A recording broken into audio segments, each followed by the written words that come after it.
Ho ho ho, this is Santa at Subway. Here with another gameplay. 49-11 on the North Pole. My team does lose, but I felt I performed exceptionally. And I did have some amazing clips that I really wanted you guys to see. So that's why I chose this gameplay. Now what I'm going to be talking about is how I found out about the truth of Santa and how my Christmas went this year. If I have time, we're also going to get into my favorite comeback line that leaves anybody speechless. They have no idea what to say and pretty much ends any argument on Xbox Live. So first of all, I believed in Santa for not that long. I found out at an early age, I figured out on my own at an early age that Santa wasn't real. I mean, it just seemed kind of obvious to me. I probably found out around like 6 or 7. My brother's friends would always tell me that he wasn't real, and like my parents would try to get me to not believe them, but I kind of knew inside that what they were saying was true, and it kind of made sense because I didn't really believe in some magical dude that made it around to every single guy's house. I've always been somebody that thinks about things logically and doesn't really believe anything unless there's actual scientific proof. But I really didn't want my parents to know about that because I felt like I wouldn't get any more presents if they knew I didn't think Santa was real. So I actually had my parents believing that I thought Santa was real up until like high school practically. Like they thought that I believed Santa, the Easter Bunny, all of that type of things were real up until like high school, like freshman or sophomore year, until I finally told them that I didn't actually believe in them. And I kind of understood at that point that I would still get presents. It wasn't just from Santa. That's what they wanted to give me. And I think they probably should have just come up to me and said something earlier. I mean, when or if I have kids, I'm definitely not going to let them believe into high school that Santa or whoever exists. Like, that's something that you should be finding out, like, at least, like, in middle school. I mean, you shouldn't even really believe in it in middle school. Like, you're getting a little bit too old at that point, and it's about time that you learn what's really going on. Like, that's just something that you need to know, and if it gets much further than that, then I feel like they're going to think that you deceived them, and they're not really going to trust you that much, if you know what I mean. But it's a really touchy subject. I mean, really, like, I could be breaking someone's heart on here. Some little kid gets on here and starts watching, and I tell them that Santa wasn't real, and I really hope that doesn't happen.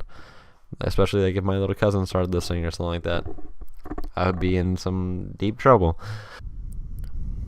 And so now, how did my Christmas go this year? Well, as you guys probably don't know, I live in Reno, and I live on my own in an apartment for college, and my whole family lives in Sacramento, which is about 2 hours away. And recently, unfortunately, in the past few months, my parents have separated, and so it's kind of made things kind of awkward for these holidays, and it's been really tough, and it's been interesting how everything's gone down. I mean, like, first of all, my mom is not really accepted at our family events, and that's made things really tough on not only her but me, because I want to spend time with my mom, and that's who I want to be with on Christmas. I want to spend time with my whole family and not just some of it.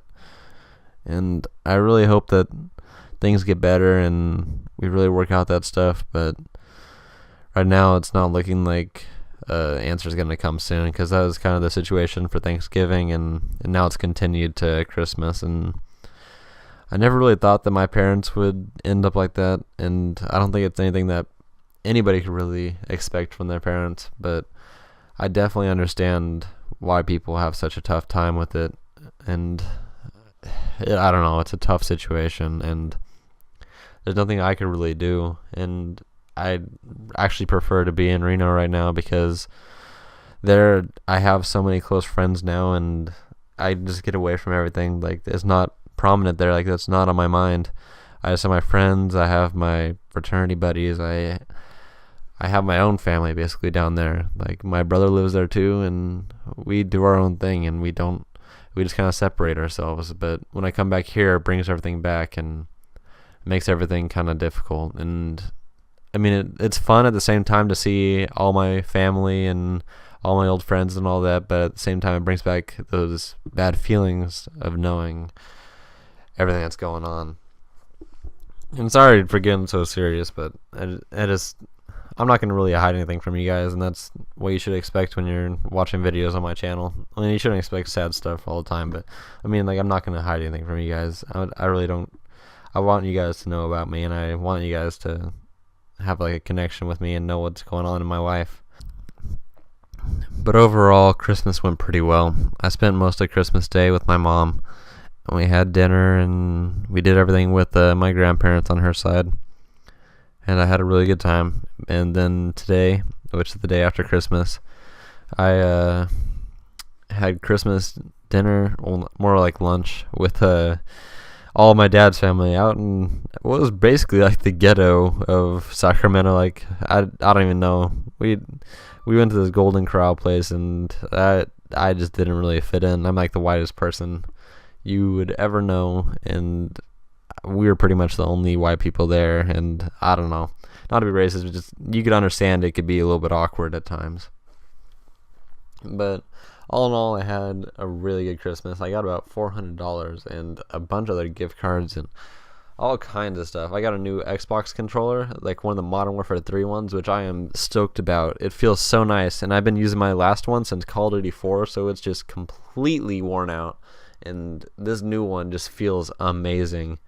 And I'm thinking about buying one of the new Call of Duty Turtle Beach headsets because they look super cool, but they're like $300 for the best one, which is what I would want because it's like 7.1 surround sound, and you could hone in on people's footsteps and do all that crazy stuff, and that would be just outstanding to have. Like, it would make me play. I feel like it'd make me play so much better, and it's something that I really want, but it's so expensive.